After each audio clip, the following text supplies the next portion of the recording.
একজন বাবা হালকাভাবে র্যাকেটটি মেয়ের দিকে ছুড়ে দিলেন, কিন্তু সেটি প্রায় মেয়েটিকে চাপা দিয়ে ফেলছিল। র্যাকেটটি উল্কাপিণ্ডের লোহা দিয়ে তৈরি, যার ওজন ছিল 500 কেজি সমান। গল্পের অতিরঞ্জন, অথচ বাবা তাকে বলেছিলেন এটি মাত্র 100 কেজি। প্রতিদিন তাকে এই ভারী র্যাকেট দিয়ে 1000 বার অনুশীলন করতে হতো।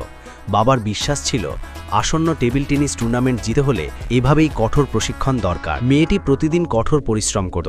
একদিন সে গোপনে ট্রেনিং গ্রাউন্ডে তার সিনিয়র ভাইয়ের কৌশল দেখতে যায়, কিন্তু আশ্চর্যের বিষয় সেই ভাই একটি সাধারণ সার্ভও ঠিকমতো রিটার্ন করতে পারছিল না। এমনকি বলের আঘাতে সে পড়ে যায়। ভাই চলে যাওয়ার পর মেয়েটি নিজেই চেষ্টা করার সিদ্ধান্ত নেয়। সে সুইচ অন করে প্রস্তুত হলো। বলটি দ্রুত দেয়ালে লেগে ফিরে এলো, আর মেয়েটি সহজেই সেটি ফেরত পাঠালো। দেয়ালে ফাটল ধরল। সেই ছিল প্রথম ব্যক্তি যে এই পরীক্ষায় উত্তীর্ণ হলো, অথচ এটি ছিল তার প্রতিদিনের সাধারণ অনুশীলন।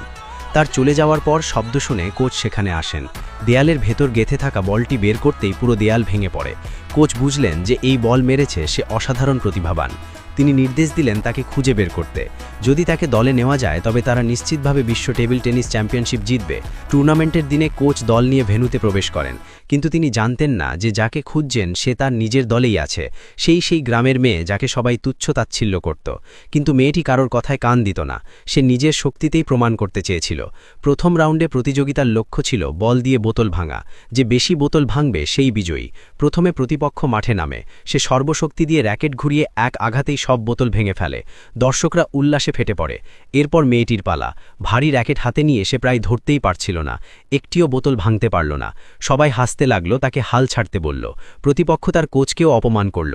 তবুও মেয়েটি হার মানেনি এবং ফাইনালে পৌঁছে গেল। ফাইনালে সে 500 কেজির র্যাকেটটি সরিয়ে রেখে একটি সাধারণ র্যাকেট তুলে নিল।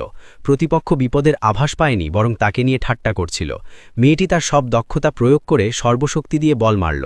প্রতিপক্ষ প্রতিক্রিয়া করার আগেই বলের আঘাতে ছিটকে পড়ে যায় এবং গুরুতর আহত হওয়ায় খেলা চালিয়ে যেতে পারেনি।